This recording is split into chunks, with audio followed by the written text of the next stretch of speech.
and welcome back to the Howler podcast. I'm Chelsea. And I'm Mary. And we are so excited to bring you a bonus episode today. As you hopefully know, our previous episodes, we have featured some of our wonderful senior leaders at the organization. And today we are bringing you a roundtable full of lovely PAC members from around the globe. So it's going to be a little bit different, and I'm really excited about I'm it. so excited about this one too. We thought we would, so firstly, the goal with the podcast is to help the PAC feel connected, no matter location, to our culture, to our leaders, to each other. And so we wanted to make sure that throughout the podcast, there was opportunity to hear different voices from our PAC members. For this one, Chelsea and I thought we could focus on mental health and well-being because October held World Mental Health Awareness Day. And then as we go into the holidays, we just know this can be typically a really challenging time of year. The days are shorter. A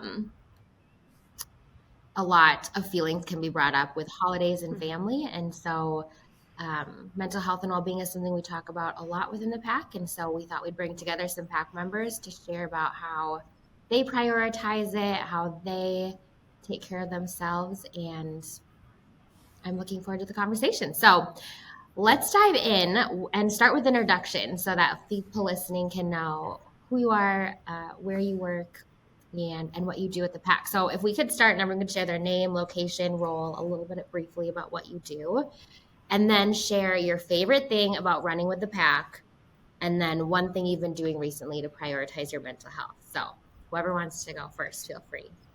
Okay, my name's Anna Taylor. I'm the People Director for the UK, Finland, Sweden, kind of most of EMEA, but I don't look after DAC. We have a People Director in DAC.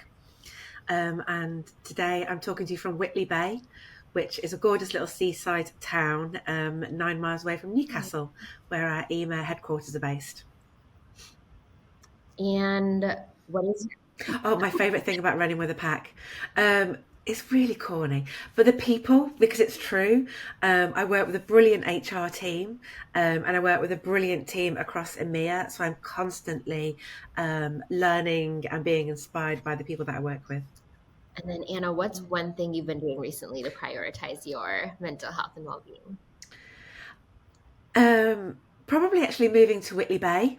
So my dream during lockdown was to be able to work in the city and be able to live by the coast.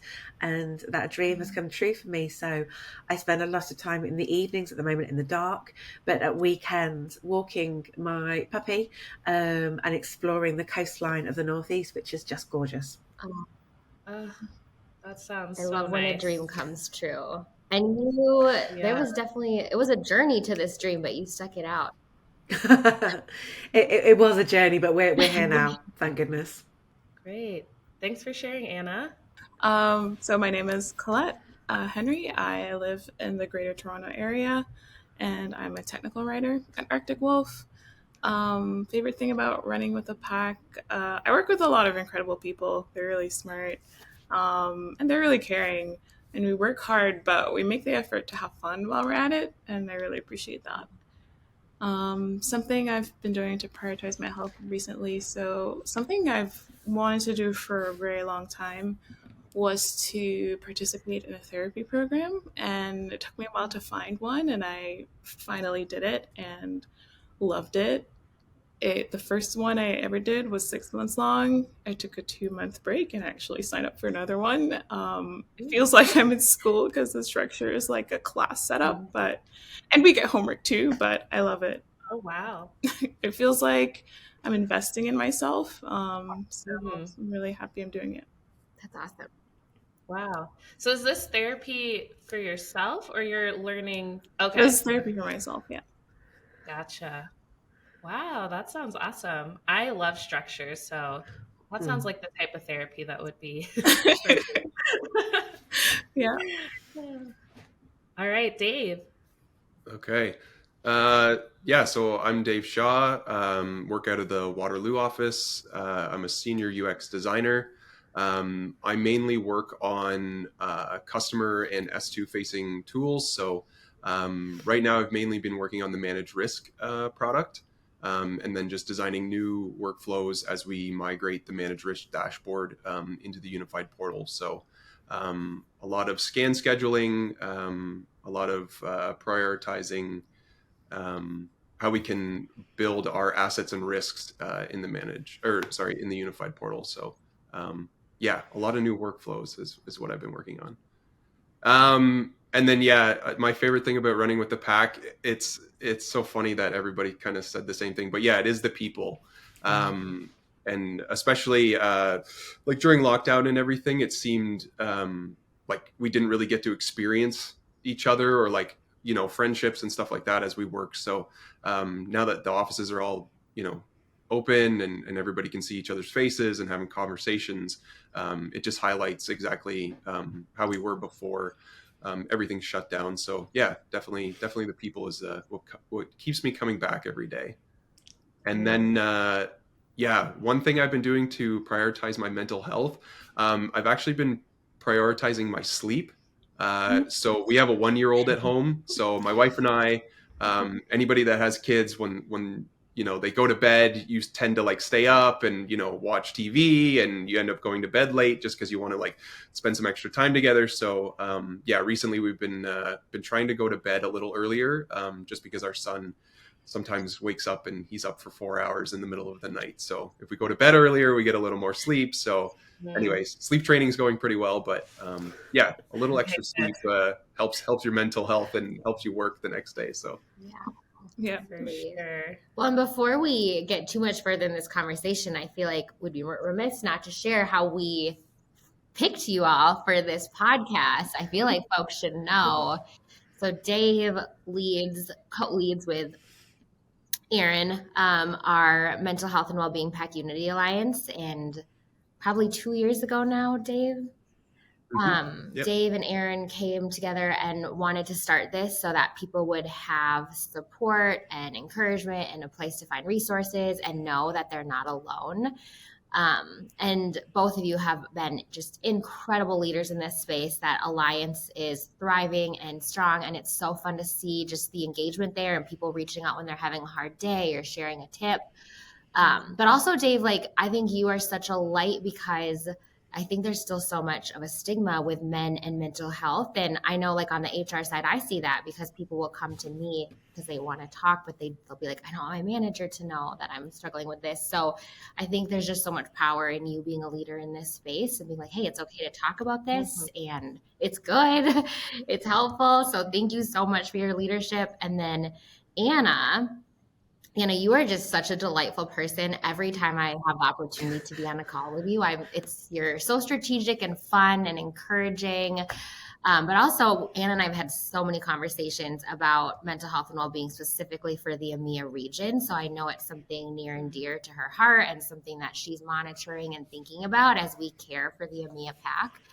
And then Colette, when we were reaching out to see like who could we like have be spotlighted on the Howler podcast to talk about this, multiple people from different arenas mentioned you. So I don't know you that well, but I'm excited to get to know you better during this podcast. And your advocacy for mental health and well-being is obviously known throughout the pack because multiple people mentioned your name to us when we were looking for folks to ask to be on this roundtable. So thank you all for being here. Yes. Okay, so let's dive in. I know you all just shared some things that you're doing for your mental health more recently, but as we all know, mental health is a journey. There's ups and downs and ebbs and flows. So we're going to just get deep real quick, and we want to know, what is mental health to you, and how has your definition of mental health potentially changed throughout your life? I can take a first stab at it. I think when I was younger, I took mental health for granted. I believed like you could have some bad days here and there, but as long as you could keep it together most of the time, you had mental health. But there are a lot of things I overlooked, like maybe patterns of thinking I had that was causing me a lot of anxiety, or beliefs I had about myself that was rooted in low self-esteem. I didn't think low self-esteem or depression was a big deal back then. And I think because of that too, I also passively accepted unkind behavior from other people that caused me to love myself less. But today I see mental health as something you have to work for. Like from the moment I wake up, every choice that I make has a consequence for my mental health.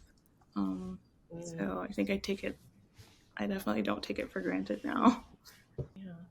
Yeah, that resonates. And I guess I remember thinking that mental health was only bad mental health, and the realization that everybody has mental health. It's like the weather. You can't not have weather. You can't not have mental health. And then is it good mental health or bad mental health, or somewhere in between?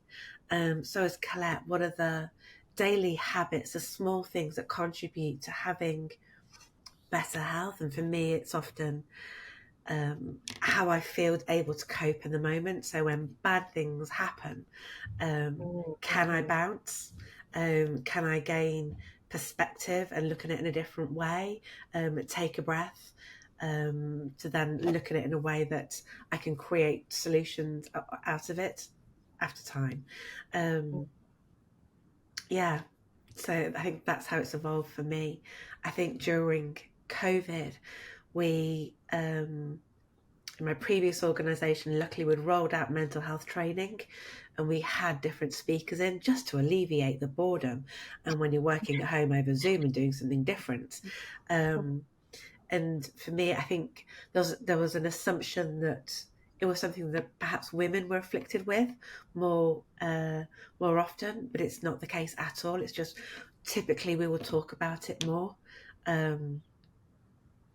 And actually, one of the biggest killers for men in the UK is suicide. So how can we encourage more conversations? How can we encourage everybody to talk about their feelings? And also how to listen, because it can be a little bit scary, about I have to find a solution. I have to be able to say the right thing. What happens if I say the wrong thing? And it's okay if you listen. That's a brilliant thing to do to support somebody else with their mental health.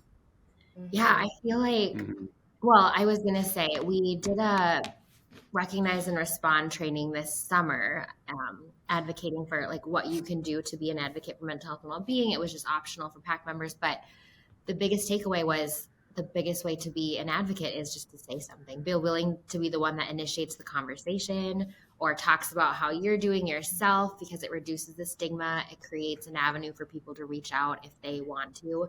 But Anna, with you talking about suicide, I just would be remiss not to say this can be a really hard season. And if you're struggling, please reach out. We have so many resources here at the PAC.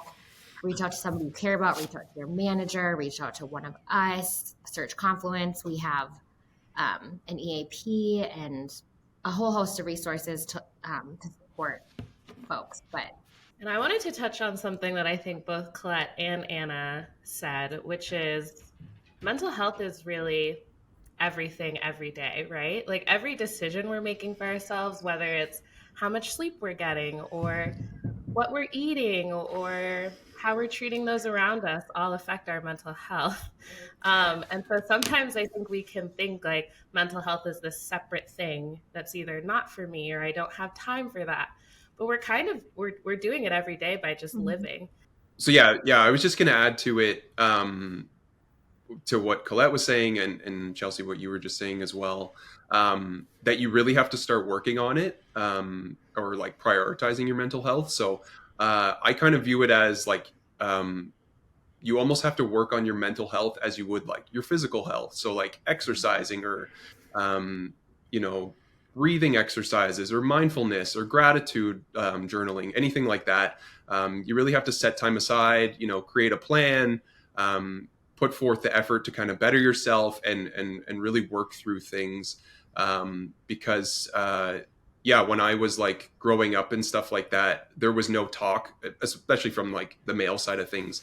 There was no real talk about mental health or like prioritizing anything, or if you were struggling, like it was mainly, you know, that person's not like strong, they can't deal with their emotions or anything like that. So, yeah, just to kind of echo what everybody was saying is just, yeah, you really have to think about it and prioritize and kind of create an action plan. Yeah. Yeah, absolutely. So speaking of action, what's a challenge or like a mental or wellness related challenge that you faced recently? How did you overcome and how are you better on the other side? I actually live with a chronic illness that I need to stay on top of for the rest of my life. I was diagnosed really young, so mental health has always been something I've been wrestling with. And I've been getting therapy and treatment on and off for most of my life.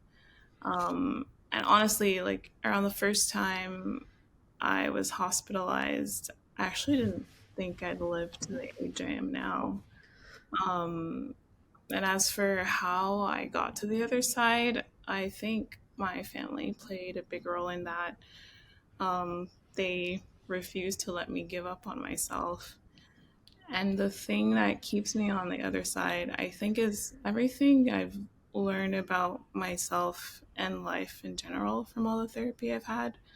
Um, and because I guess, I don't know, it can be hard living with a chronic illness. Um, and something I kind of almost promised myself was like, I don't want to ever be in the position where other people, I guess I worry about if I don't have mental health, the impact I would have on other people.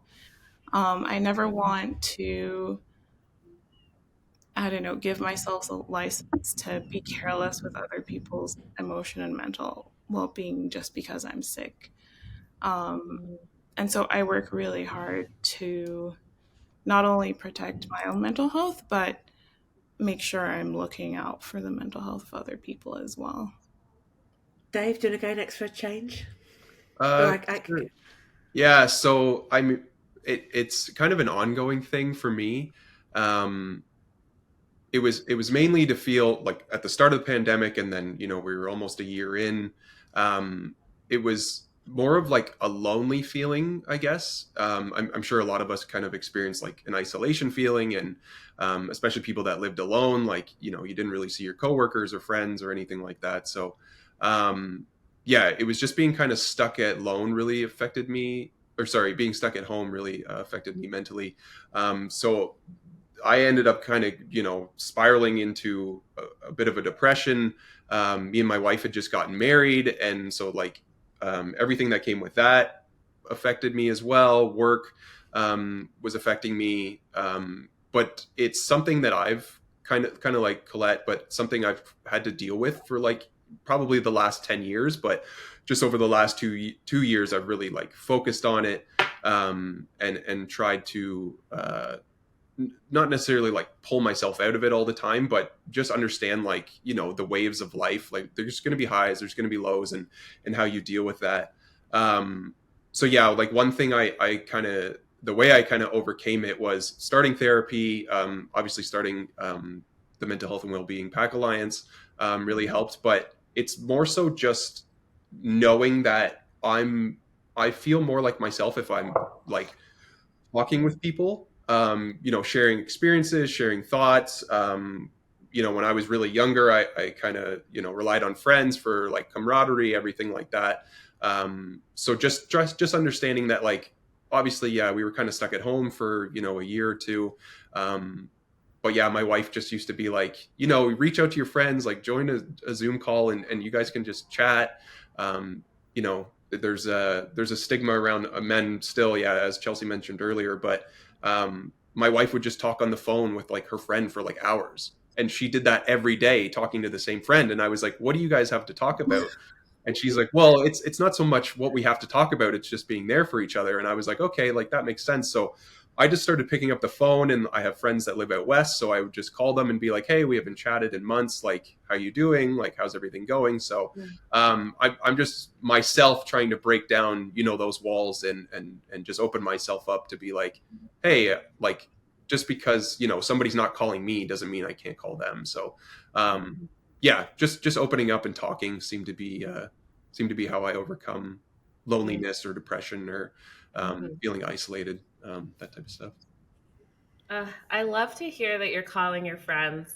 My girlfriends and I talk about a lot just how much richness your friendships bring into your life, um, and yeah, and sometimes we do talk about like we feel bad if our male friends aren't having these types of conversations that we get to have. So I'm glad that you're calling your friends, Dave. Hopefully you're having hour-long FaceTime chats.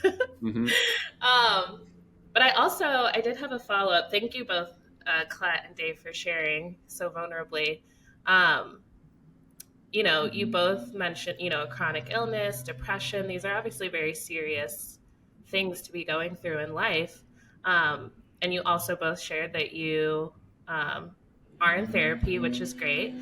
I'm wondering whether it's through therapy or just other mental health learning and resources, if there's anything you'd be willing to share as far as other like tools and things that you've used to kind of help you get through these challenges, whether it's Dave, you kind of mentioned like journaling or deep breathing or meditation, just some of the things that maybe other people could research and maybe try out for themselves.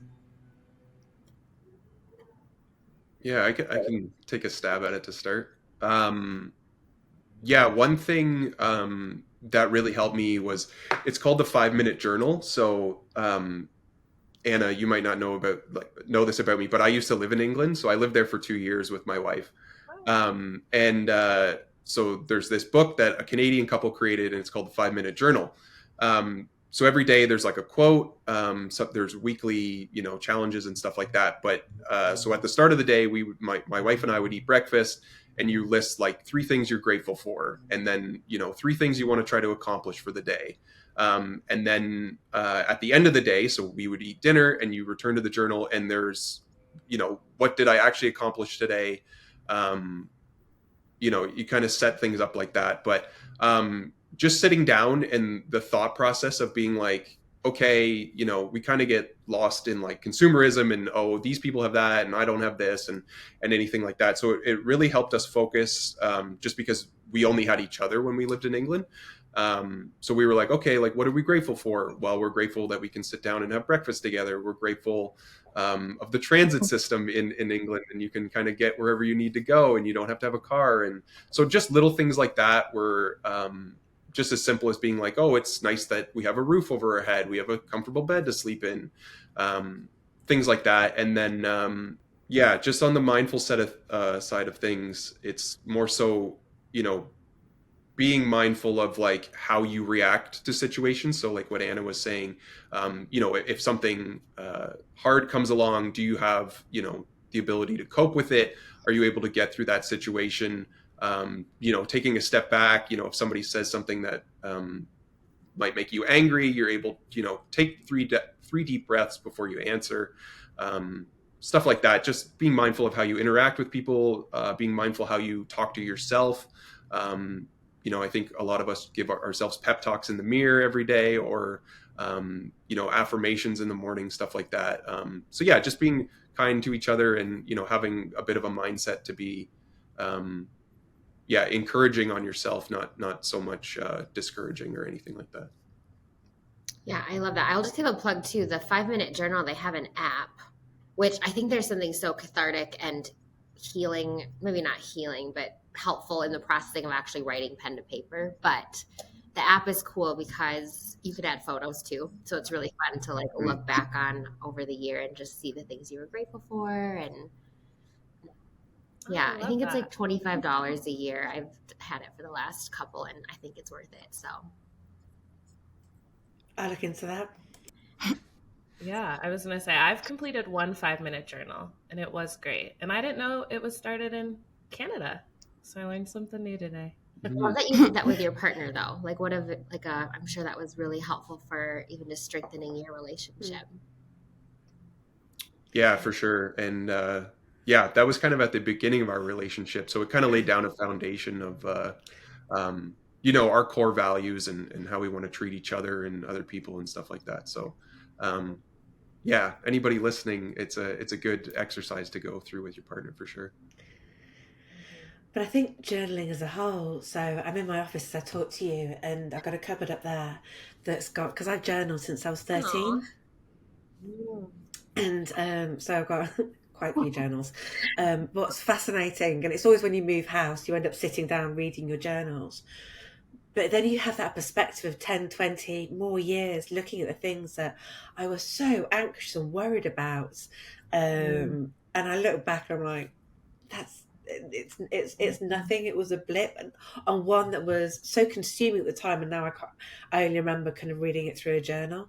So there is something wonderful about that knowledge about, and this will pass too. The good, the bad, the ugly. This will pass too. That's so good. I also journal, Anna. I have my first journal. I have all my journals all the way back to the first grade. My little cat journal that I got at the dollar store. Wow. I try so hard to journal. That's a good question. I have probably attempted journaling the last decade. And I would say I probably journal a couple times a month, but I can't get to doing it consistently. Do you have a tip or trick? Like, do you journal in the morning? I know morning pages was a thing or is a thing. Do you just journal whenever you feel like it? Is it more of a practice or it's just more like intuitive? I don't have a set time. Probably typically in the evening, and it's a way of getting down what's good, what's bad, what's made me laugh during the day. But sometimes then I won't do it for a week, but then I have to play catch up. So I have to do something for each day, even if it's something really small, like a sentence. Oh, okay. Yeah. Okay. I would say for me, it's intuitive, but it's just something I naturally gravitate towards. So I feel like maybe for others, that want to get into journaling, but they can't, like I know, Chelsea, you dance, like maybe dance is your journaling, that thing you just like up to. Because yes, people always ask me like, oh yeah, what do you do? And it's not a science. Like some days I just literally write about the day. Some days I like work through how I'm feeling, or I write down what I'm grateful for. Some days I'm like answering questions because I'm thinking about a goal. It's very... Yeah. Yeah, you're right. I should probably switch my mindset. I will say one challenge I have is that I'm always writing the journal with the idea that someone will read it in like 80 years. So I'm like trying to write it so that it seems really like cool, or I don't know. I oh my gosh, I hope nobody finds these. So many typos. That's how you should write your journal, not for anyone else but you. But anyway, I digress. Yeah, I'd say journaling is also intuitive for me. For me, it's not necessarily a daily thing. It's usually if I feel like I have something I want to work through in my mind, or if I'm processing a really intense emotion. This is actually the first time I'm hearing of the 5-minute journal, and I'm like, only 5 minutes? Like, how can you keep it all to 5 minutes? I feel like honestly it's kept me sane. And I also think it's when you journal, it's a good opportunity to almost get to know your own mind, and to get to know how you process your feelings, and even maybe figure out, I don't know, if you do like a retrospective on maybe how you reacted to certain things. I feel like journaling really helps you learn about how you cope with things, and maybe even how you could cope better next time. So yeah, I'm a big journaler. Okay, well, it sounds like journaling is something that we all share across the board in different ways. So for any listeners, if you haven't tried journaling, don't put too many parameters on yourself is what I'm hearing, but just try putting pen to paper every once in a while. Don't assume someone's going to read it in 20 years and you need to write a bestseller. Yeah, I'm counting nobody's going to read mine. I didn't mean any stranger. I just meant like my great-grandchildren will find it one day and be able to like read about me. I don't want the public to. I was going to plug, if you're part of the PAC in the Mental Health and Wellbeing Slack channel, there's been a lot of great journal prompts and little exercises that you can do if just putting pen to paper is overwhelming. There's some exercises you could try from there. Mm-hmm. Why don't we? Oh, go Uh, ahead. Oh, yeah, I was going to transition, but you can transition. Well, I was just going to say, why don't we go ahead and move on to our next question? At the beginning, we did talk a little bit about how you all ended up on this podcast, but tell us more about what drives you to be an advocate for mental health and well-being. All of you, in some capacity, have been an advocate for the mental health and well-being of those around you and the greater pack. Would love to hear what kind of fuels your heart for that. So mine is kind of a head and a heart. So from a heart perspective, it's how can we support fellow human beings be as happy and as healthy as possible? How can I share what I've learned? How can I learn from people? Because I absolutely don't know everything. So there's always things that I'm learning from other people, kind of to make my environment better. And from a head perspective, the happier we are and the more engaged we are coming into work, the more likely our customers are to be happy, the more likely we are to have a profitable organisation, the more likely we are to all have jobs. So it's kind of a bit of a virtuous circle. So yeah, kind of a head and heart answer. Love that. Yeah, I think for me, it's knowing too well what it's like to not have mental health. And I think kind of overcoming maybe the darkest times of my life. If I didn't have other people, I don't know how I would have survived it. And I think it's nice, like, I like to give people hope that, yeah, right now it could be really awful, but you don't, like, it can get better. And if you have that to look forward to, then you can keep fighting for your mental health. And I also feel like I've gotten so much help myself over the years. I've learned a lot.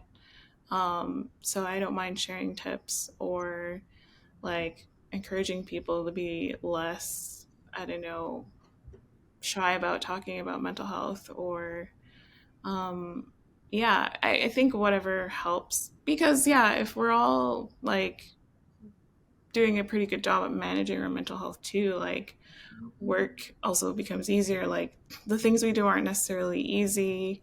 You know, we're collaborating on a lot of things. Bad days can be contagious if you don't regulate your emotions. Like, so yeah, I think it's kind of like if I didn't struggle with this, would I be so much of an advocate? Probably not. But yeah, I think that's what drives me to advocate for mental health. Mm-hmm. Yeah, and then I'll just add to Colette's point. It's yeah, if it's hard to understand what somebody else might be going through if you haven't experienced um, those lows yourself. So yeah, that's basically what drives me to be an advocate. I know how low I got, and so just to have some empathy for other people, and yeah, just understand that they might be where you were at a year ago, but that doesn't matter. It's everybody goes through their own journey in their own time. So yeah, just being able to understand that somebody might be experiencing something that you previously had. So just lending an open ear, or like actually asking somebody like, hey, how are you? Not just, hey, what's up? And you kind of just pass people in the halls at work and stuff like that. So yeah, just a little more being there for somebody on a personal level, I think goes a long way. And I know I appreciate it when somebody really asks me how I'm doing. So yeah, I just try to do that for the same for other people. Mm-hmm. There's a real difference between a perfunctory "how are you" to a genuine "but how are you." Yeah, and it's yeah, there's a difference.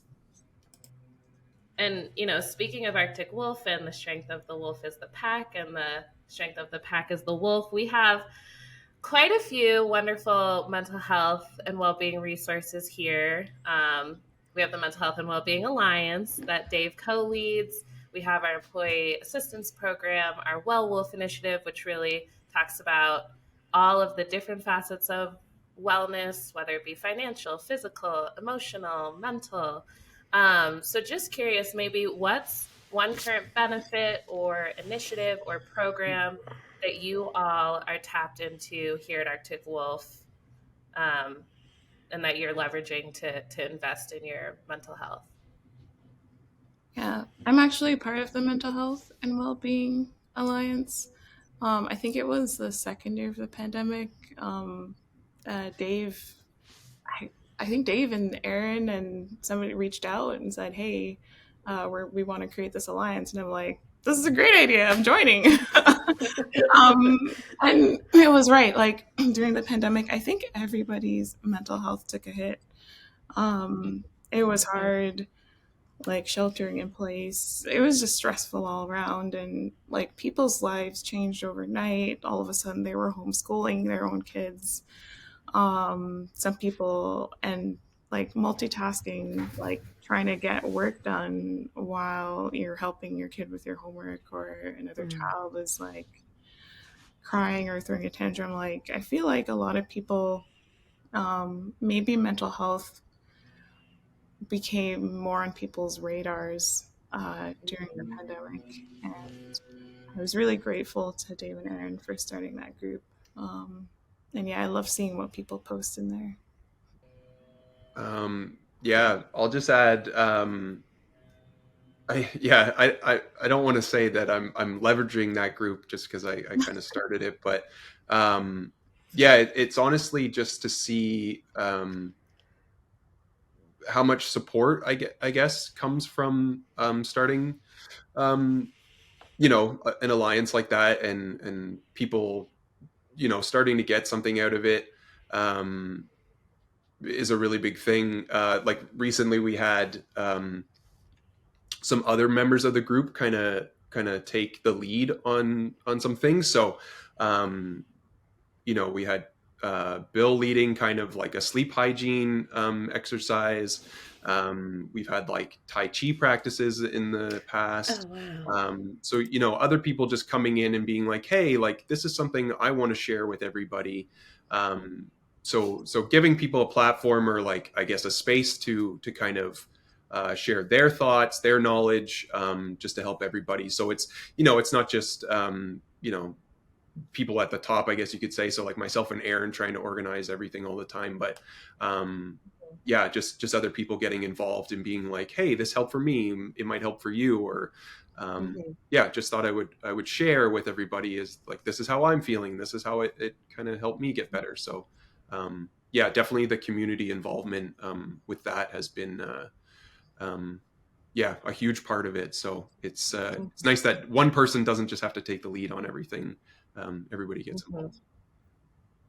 Yeah, and you guys have grown and fostered such a wonderful community within that alliance. Like if you go to the Mental Health and Wellbeing Alliance Slack channel, sometimes there are days where someone just posts, "Hey, I'm having a hard day today." And the amount of PAC members that are immediately in the thread providing support and empathy and reaching out. Um, I mean, it's not every workplace that, one, you would feel vulnerable enough to even post that in a Slack channel, and two, that you would have potentially strangers, PAC members that you don't work with from across the globe, reaching out to support you. So I think we've built something really beautiful, and I'm excited to see how we continue to grow the alliance and that sense of community and support. Yeah, because Ema's only a couple of years old. We're kind of behind you a little bit with embedding this, which is hence kind of my conversations with Mary. One of the things I've started doing is walking meetings, and I felt a bit it felt naughty to do it at first, that by leaving the office to have a conversation I was somehow cheating the organisation of my time, but actually I noticed I was having better conversations, a different kind of conversation, when we just would walk around Newcastle. Or there was one where we were both on the phone and I was walking in the park in Nottingham, and she was walking around Newcastle, and we just had a different kind of conversation. So great for our well-being, and actually really productive conversations. So, but there's more for us to do, and we've started exploring what that could look like now. I love that. Went on a wolf's walk is what we call it here at Arctic Wolf. Honestly, walking is so powerful. It's great for your physical health and honestly, mental health as well. Mm-hmm. Sometimes just even like a slower than slow walk, just getting yourself out there, moving a little bit, it helps. Mm-hmm. Okay, well, before we get into our last rapid fire questions, we'll end with one more, I would say, kind of more serious question. What would you say to a PAC member listening that is maybe struggling with their mental health? I would say don't be hard on yourself for struggling. I remember one of my high school math teachers once told me, she said, life and other people will put you through the ringer and you'll feel a lot of pain. So there's no need to add to that pain yourself. So yeah, it's like if, like don't be angry at yourself for being angry at something, or don't be frustrated with yourself for being frustrated. That's two very intense emotions to deal with, and one is like more than enough. And I think sometimes we can be our worst, our own worst enemy. We can be probably very highly self-critical, and almost beat ourselves up for like feeling like we failed, or like feeling like we're not good enough. And a lot of the times, like if you ask somebody else, they don't think that of you. And also, like I feel like a lot of people treat themselves worse than they treat other people. So sometimes you have to catch yourself, if you're being too hard on yourself. And I guess the other thing is, like, if the idea of getting professional help is embarrassing to you, I forget who said this, but it really resonated with me. They said highly successful people get professional help. Like, for example, like if people who are naturally athletic, they don't make it to the Olympics because they decided they didn't need a coach. Like, I feel like people who are highly successful know the value of getting professional help. And as you get older and you gain more responsibilities, you might find that coping mechanisms that worked for you when you were younger, it's just not cutting it anymore. So you have a new kid, or you have some sort of personal crisis, maybe you could get by before. I find how you react to things is often a really good indicator of how well you're taking care of yourself mentally. And I'd say, let's say you tried therapy once and you feel like it didn't help. I'd say don't give up on that. There are a lot of therapists out there, and sometimes you just need to find the right fit. I find like even having the right therapist can make a world of difference. Kind of like when you were in school and maybe you had a teacher who you grew to love a subject because he brought it to life for you, or there's a subject you hate that you probably would have been good if like a teacher didn't ruin it for you. So kind of like that, like keep trying, I think, is I'd encourage people to do that if maybe their first experience of therapy wasn't what they hoped it would be. Yeah, so much good advice. Remember at the beginning, you are interviewing the therapist. Like, you're deciding if this is the right fit. Yeah. And you don't have to stick with the first person you talk to. I didn't. I'm sure a lot of people have not. So, I was, sorry. Yeah, I was just going to say, yeah, same. I've switched therapists as well. And yeah, when I was kind of going through it at the start, I was told finding a therapist is like dating. The first person you date's not always going to be the best or the right person. So yeah, it does take time to find the person that you feel you can open up to and kind of get through things together. So for sure. Okay. Anything, Dave or Anna, you want to add to last question before we jump to the rapid fire? Sure. Yeah, I was just gonna say I know it's said a lot within our channel and at Arctic Wolf and with the pack, but yeah, you're not alone. So like what Colette was saying is you can't get through anything by yourself or um, if you my old manager used to say if you want to go fast, go alone, but if you want to go farther, go together.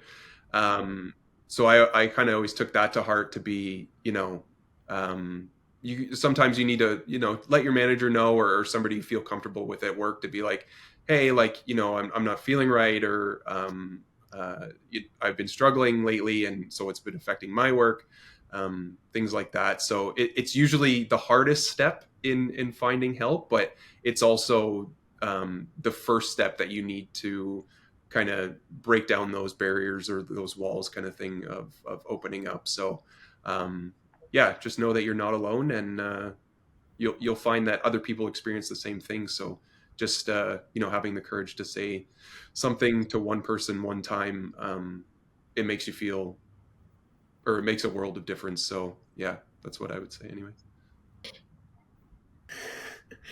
Dave said it perfectly. Mm-hmm. Yeah, you've all said it perfectly. Yeah. All episode. Mary, do you want to do the rapid fire or do you want me? Yeah, I can do rapid fire. I was just going to add to what you all said. I totally agree. Our leader, Trisha Farrow, she's the VP of People, Anna, Chelsea, and I all report into her team. She always says, don't go in your head alone. So, damn, I was thinking of that when you said.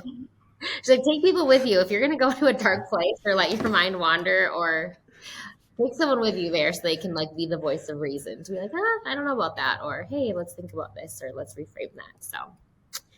That's a really good one. Well, kudos to Trisha Farrow. Credit where she's a wise woman. But yes, I would just say, if you're listening, everybody listening, like your life matters. You are precious and one of a kind. And I know that sounds like maybe trite or corny to say, but it's so true. Like your life matters. So I just feel like it can't be oversaid if there's one person listening that's in a dark place. Like there's mental health, there's also mental sickness, and there's help for that and treatment and support. Mm-hmm. So please reach out. Don't go to a dark place alone. Mm-hmm. And don't feel shame in what kind of, to what Colette was saying, like don't feel shame in whatever emotions or place you are right now, because shame is the worst emotion and you'll get stuck there. So reach out, find support where you can, and remember to love yourself. What a great ending. I know we're a little bit over time here, but we always end with our leaders with a quick rapid fire. So we'll just go in order of how I see you all on my screen. Colette, Dave, Anna, every single one. We'll just go right through. So first thing that comes to mind, best concert of your life. A jazz festival for my 17th birthday. It was the first time I heard music from Nora Jones. And it's probably the most chill concert / festival ever because it was on a golf course. So we had a picnic. We picked our spot on the lawn, and they had screens all over in different places. So if you weren't near the stage, you could still see. And yeah, had a lot of fun. I would say a Weezer and Blink-182 concert in 2009. So yeah, it was after the Blink-182's 5-year hiatus. Tom DeLonge got back in the band, and it was a really good show. I think Weezer might have stolen the show from Blink, even though they were the headliner. But yeah, just a really good show. Great production. And Colette just reminded me, I saw R.E.M. Playing at Loch Lomond in Scotland, and they played Everybody Hurts just as the sun was setting. But also Taylor Swift next year. You have tickets? Yeah, Edinburgh. Oh my gosh. Fun. Oh, Edinburgh. I love how it's a concert you haven't been to yet, but it's I know. It's Tay-Tay. Okay, favorite word. Humility. I'll go back to a previous word, so empathy again. Believe. This feels right that those are your favorite words when you all are on the Mental Health and Wellbeing Podcast Roundtable. A place on your bucket list. BC. Haven't really traveled much outside of Ontario yet, so it's on the list. I will say Tokyo. I'm interested to see how their transit system compares to the UK. So, yeah. Better. And yeah, the same. Japan. I was supposed to be going next year, but it's just been cancelled. So I'm going to reschedule. But yeah, Japan. I can't wait to go. Japan's also on my list. We should do a little group trip. I want to come. Yeah. What's something that people often get wrong about you? I've been told I'm very laid back, and I think that's true for the most part. I think something that people might get wrong is that I don't think deeply about things, or they might not realize how much mental work I do to regulate my emotions, which can be very intense. Like if somebody walks away from a conversation with me thinking, oh, that's a nice person, it's because I'm intentional about how I treat other people. I think Maya Angelou put it pretty eloquently when she said, people will forget what you said, but they won't forget how you made them feel. And yeah, so how I treat you doesn't depend on what side of the bed I happen to wake up on that day. I'm very mindful about being kind first and being empathetic, and being fair. Yeah, I would say I think people probably think I'm mad all the time or unimpressed. I guess I kind of have a resting defense, for lack of a better term. So yeah, I'm a lot happier than my facial expressions probably come across if you pass me on the street or anything like that. Yeah, I guess I'm just saving my smile for when I kind of need to be a ray of sunshine, I guess. Okay, for the record, Dave, I have never once thought about that. You radiate warmth from my experience. Some people think I'm posh just because of my accent, and I'm not. It's just because I've moved all over the UK, so I have now, I think, a generic English accent. I don't think I have an accent until I hear Katie Graves mimicking me, and I'm like, yeah, I do have an accent. You do sound very posh. I'm not. Okay, last one. I think this would be a delightful one to end with. Give us a snapshot into an ordinary moment in your life that brought you joy. Yeah, I'm a big believer in taking lots of breaks during the workday to laugh or smile about something. I don't have any pets at the moment, but I'm living vicariously through people in our Wolf Pups channel, or watch cat videos on YouTube. Someone recently posted a litter of puppies that they're caring for.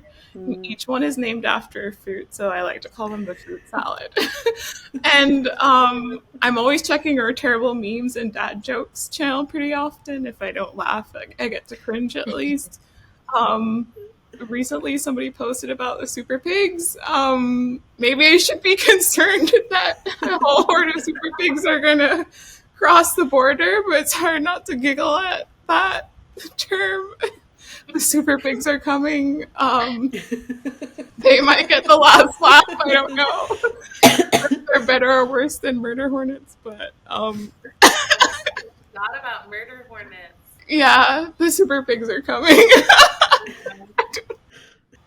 Yeah, I guess, an ordinary moment. So my son is starting to learn words now, or at least he's mimicking what me and my wife say. So right now his word is wow. I guess me and my wife say wow a lot, and we don't really notice. So now my son, if you say, it's funny because he's starting to pick up when if somebody says something funny, he'll laugh. So if somebody says something and it deserves a wow, he'll all of a sudden you'll hear wow, and then you're like, oh my god, he's learning how to converse and introduce himself into conversations. So yeah, that's usually a good good highlight of my day. Anyway. Cute. That's amazing.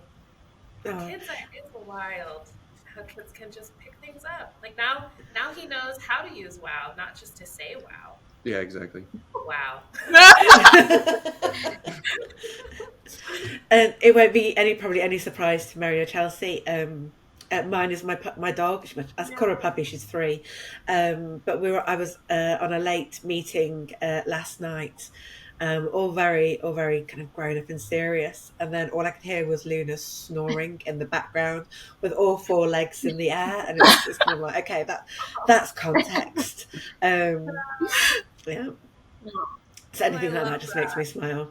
So sweet. What a great way to end this podcast with just good belly laughs about slipping and babies saying wow and snoring on a serious call. Super pig. Yeah.